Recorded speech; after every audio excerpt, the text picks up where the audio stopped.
Do not watch the following video. Do not. YouTube does not want you to watch it. We demand it. Do not watch the video.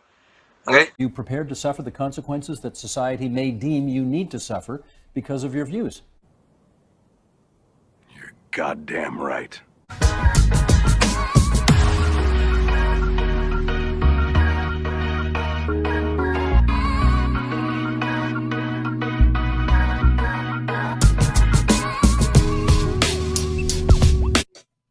Welcome back to another episode of the Big Nick Show. We are still on the internet. That's right, guys. We are still going strong. YouTube is not going to keep us down.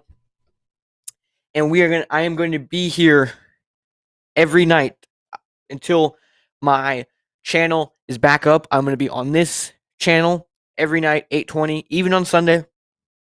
We're going to be here reporting the facts and just exposing the left and their hypocrisy.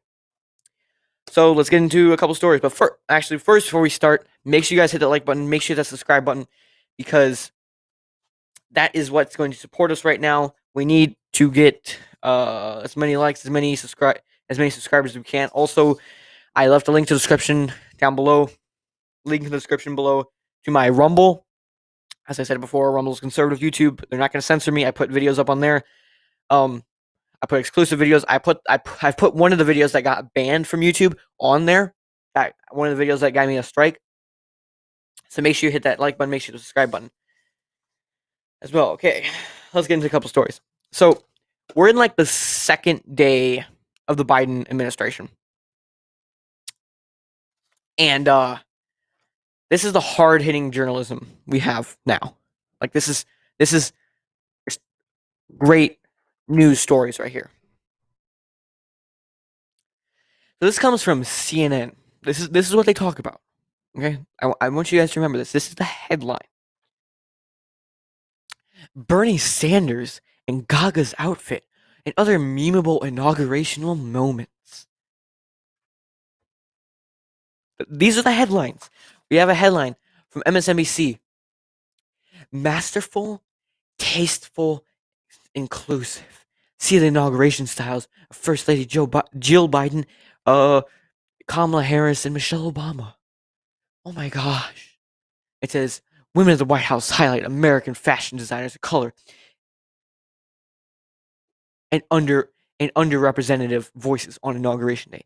I don't care about what they're wearing.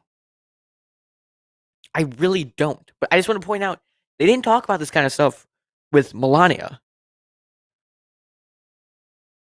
They hated Melania just because she was married to Trump. They didn't talk about this kind of stuff. This wasn't the headlines you saw. But now it's a new day, guys. It's a new day. We have, the first lady is they love the first lady now because she's not related to Donald Trump. Okay. So again, I don't care what people were wearing at the inauguration. As long as they had clothes on, I don't give a care. And also the Bernie meme, I think it's overrated and people use it too much. So we talked about a couple days ago about how Biden was going to sign a bunch of executive orders as soon as he got into office. Same day, inauguration day, he's going to sign them. And this, and one of them, the first one, most important one, was he was going to launch a 100-day mask wearing challenge, and he was going to lead by example in the federal government. So basically, the bill talked about how you basically have to wear masks on federal property. Okay, you have to wear a mask. But later that day, after he signed the bill, he was seen at the Lincoln Memorial without a mask. But he's going to lead by example. And then when asked about it, this is what his press secretary Jen Psaki had to say. On doing his job to get the work done for the American people. Go ahead. Why weren't President Biden and all members of the Biden family masked at all times on federal lands last night if he signed an executive order that mandates masks on federal lands at all times? At the inaugural... At the Lincoln Memorial, yes. I think, Steve, he was celebrating an evening of a historic day in our country, and certainly he signed the mask mandate because it's a way to send a message to the American public about the importance of wearing masks, how it can save tens of thousands of lives. We take a number of COVID precautions, as you know, here in terms of testing, social distancing, mask wearing ourselves, as we do every single day. But I don't know that I have more for you on it than that. But as Joe Biden often talks about, it is not just important the example of power, but the power of our example. Was that a good example for people who are watching who might not pay attention normally? Well, Steve, I think the power of his example is also the message he sends by signing 25 executive orders, including almost half of them related to COVID. The requirements that we're all under every single day here to ensure we're sending that message to the public. Yesterday was a historic moment in our history. He was inaugurated as President of the United States. He was surrounded by his family. We take a number of precautions, but I think we have bigger issues to worry about at this moment in time. Go ahead, Anita. So think about it. If Donald Trump, if Kayleigh McEnany, I just butchered her last name, but if Donald Trump's press secretary said that, it was a historic day, guys. Okay, I think there are more important things. The press would have killed them. Donald Trump wants people to die. He doesn't wear a mask. If Donald Trump does not wear a mask, they would kill him.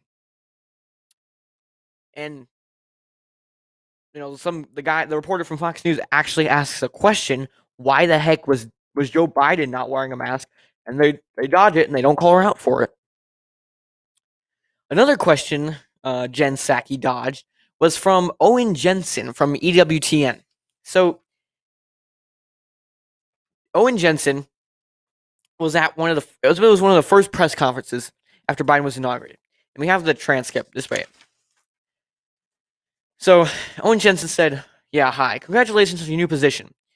I'm Owen Jensen with EWTN, and I have two big concerns. There are two big concerns for pro-life Americans. The Hyde Amendment, which of course keeps taxpayer dollars, as you know, for abortions, Medicaid abortions, and the Mexico City policy, which under the previous administration expanded to keep tax dollars from overseas paying for abortions. So what does President Biden plan on doing on those two items right now?" And Psaki answered, "Well, I think we have more to say on the Mexico City policy in the coming days. But I'll take the opportunity to remind all of you that Joe Biden is a devout Catholic and someone who attends church regularly. He started his day attending church and his family this morning. But I don't have anything more for you on that." So he goes to church, guys. So I mean, obviously, he's not going to he's going to make the right decision when it comes to abortion. But I believe it was earlier today, he overturned the Mexico City policy, which now that means we're using taxpayer dollars to fund abortions overseas. But he goes to church, guys. Okay? He goes to church, so that's all that matters. Pathetic. Another executive order Joe Biden signed allows grown men who identify as women to use women's bathrooms, locker rooms, and compete in women's sports, because you don't want to offend anyone.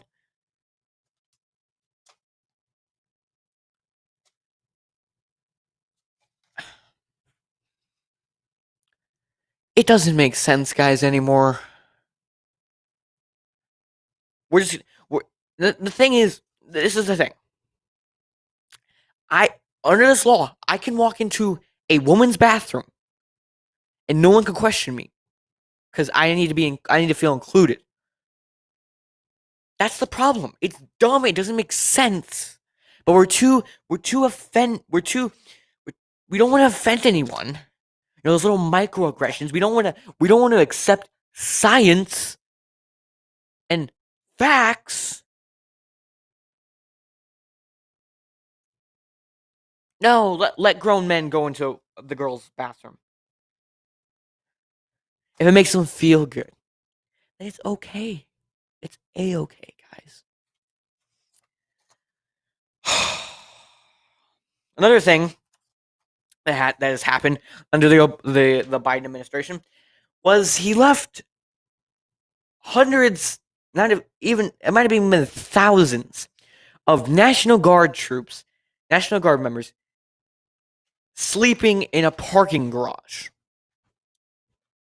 It says thousands of National Guardsmen were forced to vacate congressional grounds on Thursday and have been photographed having to sleep in parking garages where temperatures in the national capital were set to dip down to near freezing temperatures. Politico was able to talk to these National Guardsmen. It says one of the National Guardsmen said, yesterday dozens of senators and congressmen walked down our lines, taking photos, shaking our hands, and thanking us for our service. But within 24 hours, they had no further use for us and banished us to the corner of a parking garage. We feel incredibly betrayed. I'm not. This is pathetic. This is Joe Biden's fault. Okay, this itself is Joe Biden's fault. He's the commander in chief. He's in charge of everyone in the armed forces. So these Democrat politicians calling a bunch of these National Guardsmen because they don't feel safe. They want to feel protected. So they call them all in. And then after they've done their job, after they made them feel safe and protected, they throw them out into a parking garage to go sleep. There is at least 5,000 National Guardsmen and women sleeping in the parking garage. And there's only one toilet.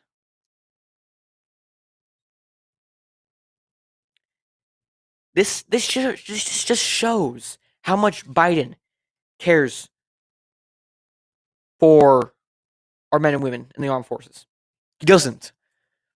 So it was trending on Twitter last night, all the pictures with National Guardsmen. And some people were picking it up, and there were even AOC I saw retweeted the picture, and she said, if anyone wants to come, you guys are welcome to come to my office. I have couches and stuff and snacks and whatnot. Even AOC was like, guys, this is kind of pathetic. And Joe Biden, I don't think Joe Biden said anything about this all day. I mean, heck, he probably doesn't even know. He's just a puppet.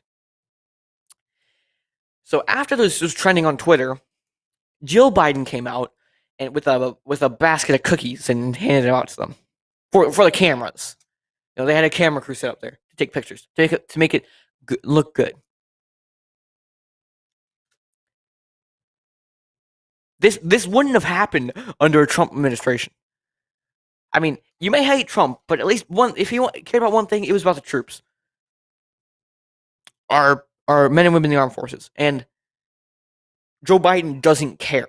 I mean, this really just we're not even 5 days into his administration. This just pisses me off. He's just treating them like garbage. They deserve better. Yeah, and then these National Guardsmen even knew about it. They came out and said, "Yeah, these people all these politicians were coming out, shaking our hands, looking good for the cameras. But once we were done, they threw us to the side because they don't care.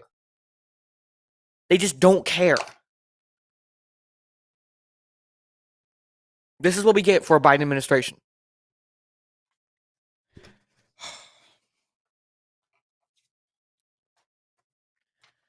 Former FBI Director James Comey says Republican Party has to be burned to the ground. He says it doesn't stand for anything that is valuable to our country. It doesn't stand for anything that is other than a cult of personality around a man who is a demagogue and a liar. And I mean, really, he's half right. I mean, there are some good Republicans I still like, but a lot of them are weak and don't stand up for anything. They really, a lot of them don't. But his reasoning is because Trump was in the Republican Party. That means just tear it all down to the ground. That's how much they hate Trump. They just want to tear down everything. They've been talking about. I mean, they were talking about getting rid of conservatives on YouTube. Then it was, I mean, not YouTube, Twitter, and then it was every social media platform. And then they're calling for, banning Fox News, Newsmax, One American Network, and then now they're just talking about just get rid of the whole Republican Party, just tear them down, burn it to the ground. I mean, they're openly doing this. It says Comey told Australia's ABC 7:30 news program that the GOP doesn't stand for anything that is valuable to America.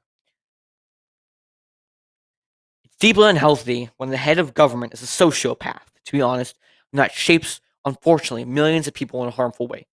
I mean, they're coming after anyone who might have even kind of like Trump.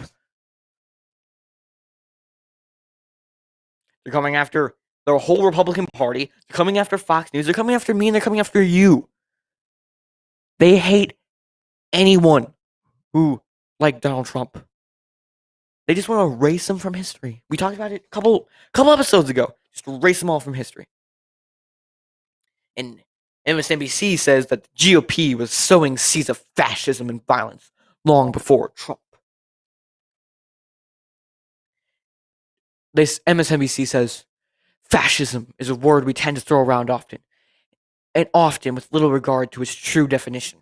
I don't think these people really understand, but most these liberals like to use these words, and they have no idea what they mean. I don't even think they know what it means.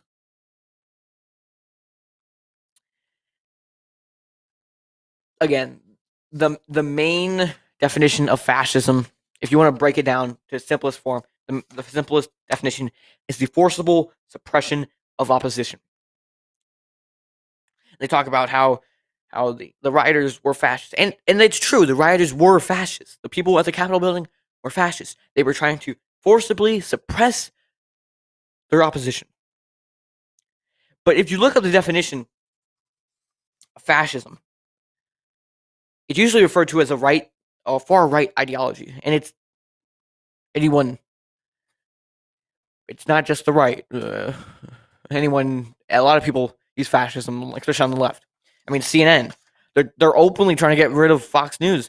They're trying to force cable networks to just ban Fox News. They're forcibly trying to suppress their opposition. So I don't think fascism. Obviously, MSNBC and most people don't actually understand what fascism means. It's just a word thrown around. But this is the real danger. They're literally calling for the destruction of the Republican Party. They're openly calling for the destruction of their opposition. Fascism. We have another story here. It says Twitter is being sued for telling a child porn victim that images of him at 13 years old did not violate their terms of service. And again, this pisses me off because they have no problem banning anything Donald Trump tweeted. They have no problem doing any of that stuff. But there's child pornography on Twitter, and that's okay. It doesn't violate the terms of service, they say. It says Twitter is being sued by a child pornography victim for refusing to remove images of him at 13 years old that are posted by predators who blackmailed him. Twitter allegedly told the victim that child pornography did not violate the platform's terms of service.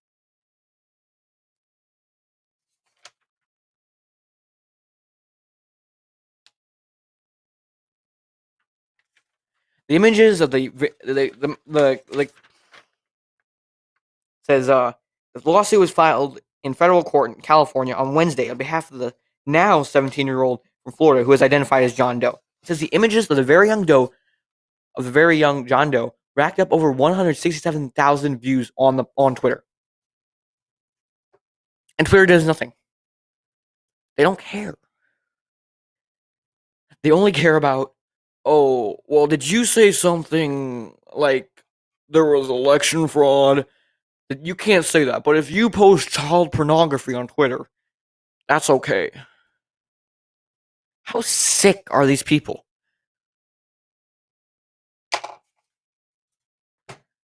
Twitter can go screw itself. I mean, seriously. How sick can you be? Child pornography doesn't go against the terms of services. Then you have horrible terms of services. You have horrible guidelines and rules. I mean, seriously, how sick are you? The thing, I saw something. It was like, so Amazon is able to take down Parler's website, but they allow stuff like porn websites with child pornography still on there. They don't care. They only care about, oh my gosh, did you say something bad against Joe Biden? But child pornography, that's okay. It just it's sickening. I mean, that's I can't even put into words how disgusted I am by this.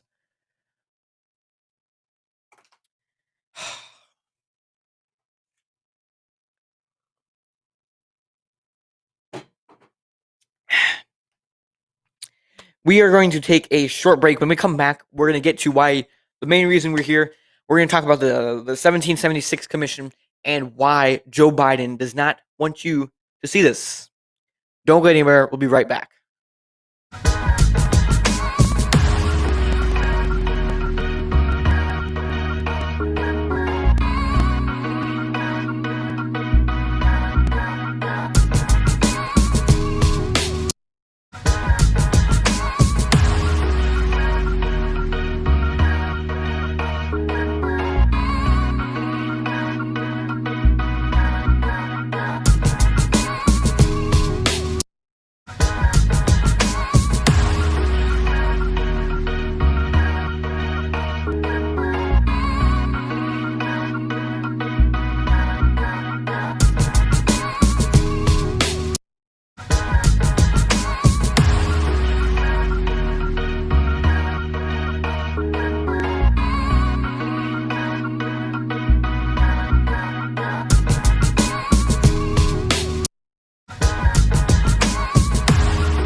Welcome back to the Big Nick Show. So, right now we're going to talk about the 1776 Commission, which was started by Donald Trump, and why Biden wants to get rid of it. They took it off the White House website, and why we're going to get into why exactly they do not want people, especially children, to know these things. So first, the 1776 Commission, the report came out on Martin Luther King Jr. Day. And this is what CNN had to say about it. It says a commission. Well, first, the headline reads, Trump administration issues a racist school curriculum report on Martin Luther King Jr. Day, guys. It's just so racist. It says, a commission stood up by President Donald Trump as a rebuttal to schools applying a more accurate history curriculum around slavery in the U.S., the 1619 Project, issued its inflammatory report on Monday, Martin Luther King Jr. Day. Trump announced that he was establishing the commission last fall, following a slew of Black Lives Matter demonstrations across the country. He blamed the school curriculum for violence that resulted from some of the protests, saying that the left-wing rioting and mayhem are the direct result of decades of left-wing indoctrination in our schools. And I think he's pretty right here. This is the problem. They're starting to teach the 1619 Project on in schools. The problem with the 1619 Project is that it's historically inaccurate. It claims, basically, the 1619 Project claims that America was founded on racism and it's evil. Well, so basically, what they say is the 1619 Project says that America was founded on racism, and it's called the 1619 Project because that's really when America started, when America became a country, because that was when the first slaves were brought to North America in 1619. And this is the problem with it. So the 1619 Project is teaching children. They're trying to put. I think they already put this in schools. They're already putting this in schools, and it's teaching children. Oh, well, America's built on racism, and racism is evil. So America was built on evil. So we should just tear America down. The only way to solve this problem is to destroy America. Destroy it all. And it's very historically inaccurate because America was not built on racism.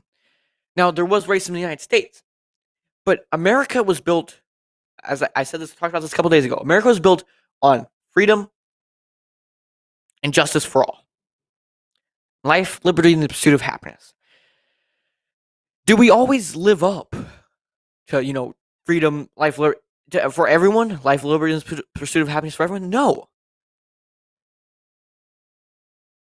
We didn't always do that. But we're better. We become better where now everyone has it. But no, that's not good enough. You need to accept your racism. And if you're white, you're racist. Not realizing they want to bring back racism, not realizing that's just causing more racism.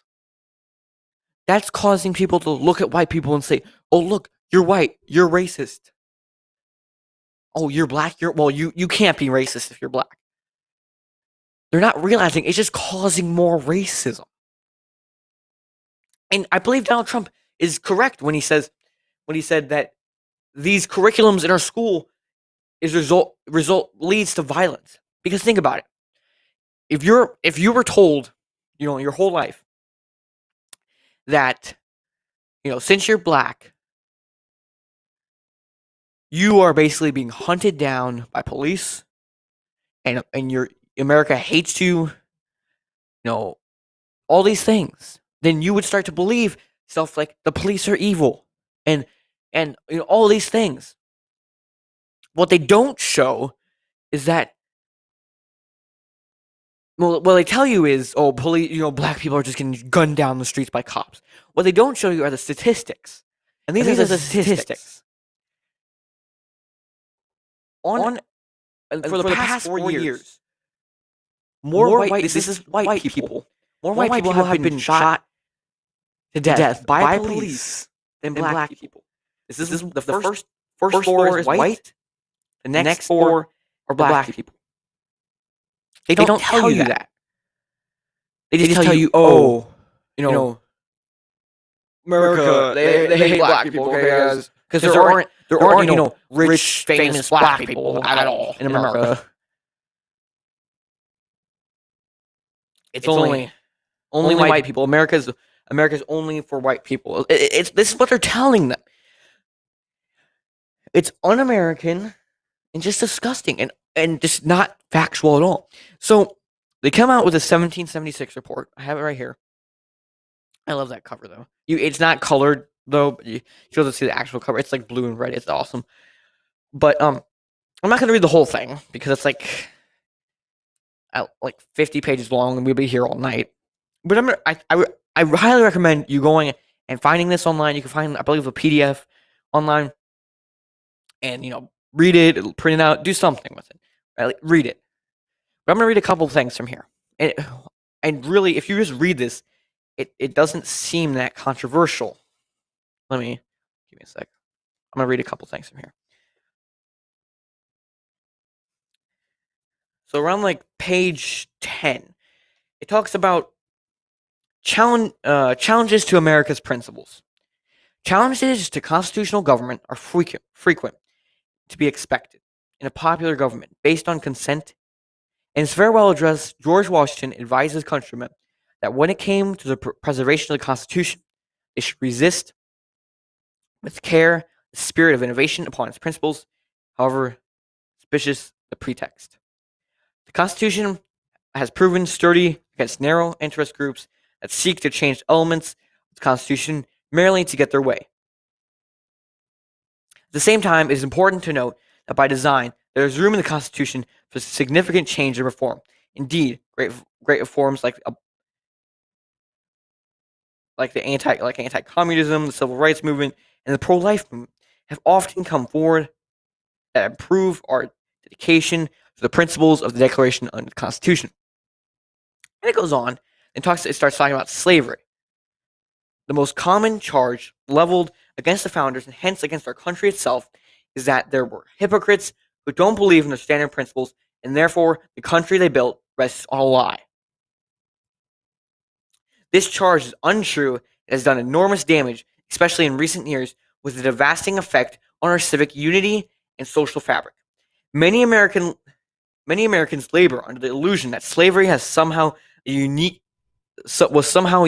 American evil. It is essential to insist at the outset that the institution be seen in a much broader perspective.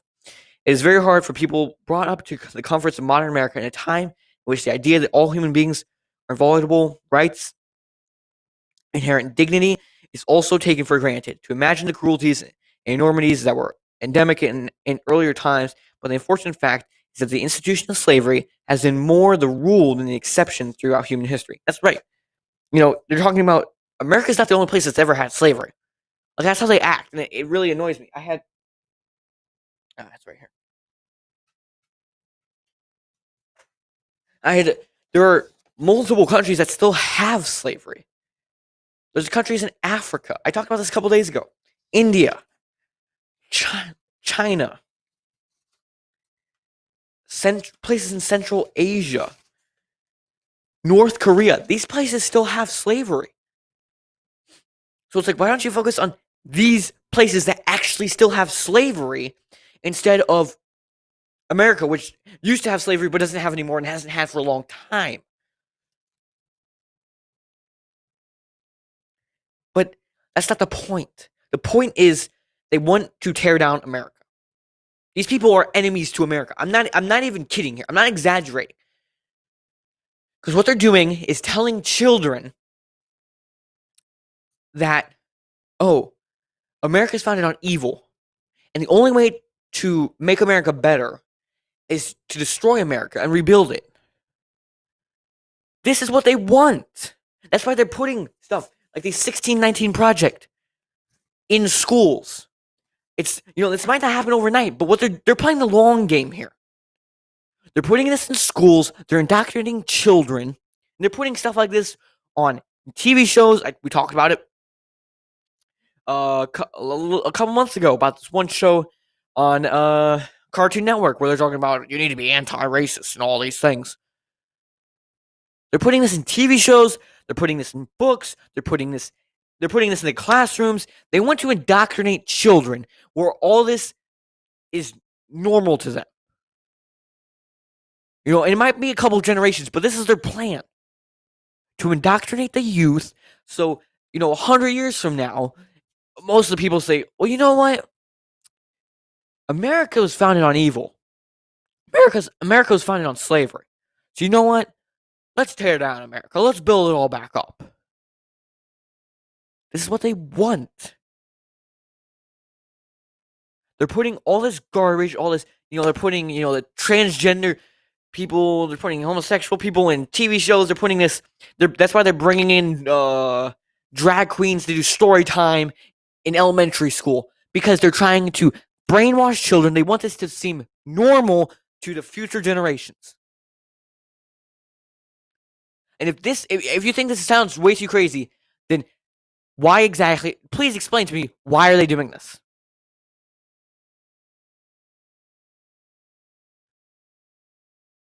They want to brainwash your children. Because, this isn't working. This stuff, we reject the 1619 Project. A lot of people do. A lot of people think it's stupid. But if they put this in schools where children are growing up learning these things, this is what they'll think. And that's why it was so important for Joe Biden. That was one of the first things he did, was take this off the White House website. You can't find there's only like one link I found on Google that will lead you to this. They just take it all down. Take it down. They do not want people to know these things. That's why this document is super important. It talks about America's past and slavery. It talks about racism and identity politics. It talks about the role of the family. And that's something else they want to tear down. Like I said, they're bringing in transgender, putting the transgenders and the homosexuals and the drag queens and all this other garbage into your children's lives,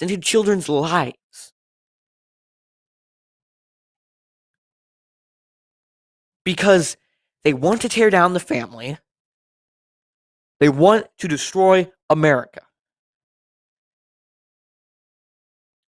Let's read a little bit on the role of the family. It says, by their very nature, families are the first educators, teaching children how to treat others with respect, make wise decisions, exercise patience, think for themselves, and steadfastly guard their God-given liberties. It is good mothers and fathers, above all others, who form good people and good citizens. Give me a second.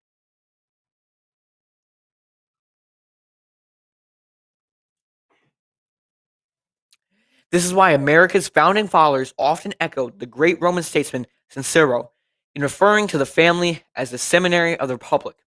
They understood that the habits and morals shaped in the home determine the character of our communities and the ultimate fate of our country. When children see their mother and father hard at work, they learn the dignity of labor and the reward of self-discipline. When adults speak out against dangerous doctrines that threaten our freedoms and values, children learn the time-tested concept of free expression and courageous spirit of American independence. When parents serve a neighbor in need, they model charity and prove that every human being has an inherent worth. And when families pray together, they acknowledge together the providence of the Almighty God who made their sacred liberty. For the American Republic to endure, families must remain strong and reclaim their duty to raise up moral, responsible citizens who love America and embrace the gifts and responsibilities of freedom and self-government. That's exactly why these liberals do not want this out there. They don't want this being taught in schools, because it teaches the importance of the family, and that's something they hate. I mean, Black Lives Matter talks about tearing down the nuclear family, as they call it, traditional families. He goes further on, teaching America. The primary duty of schools is to teach students the basic skills needed to function in society, such as reading, writing, and mathematics. As discussed in Appendix 4, our founders also recognize the second essential task. Educators must convey a sense of enlightened patriotism that equips each generation with the knowledge of America's founding principles, a deep reverence of their liberties, and a profound love of their country. That's exactly why, again, this is exactly why Biden took this down. They don't want this in schools. They don't want you reading this. They don't want your children reading this. They don't want anyone reading this. They don't want future generations to read this. They want to wipe it from everyone's memory, because they only want their liberal anti-American propaganda known as the 1619 Project.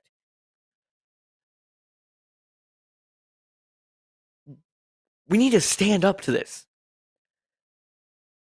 Because like I said, they're playing the long game here.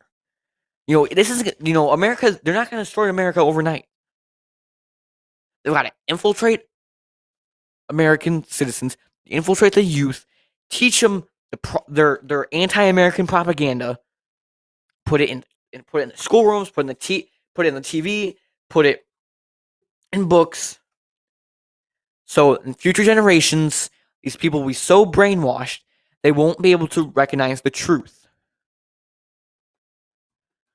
That's enough for the 1619 Project for now. And the 1776 Commission.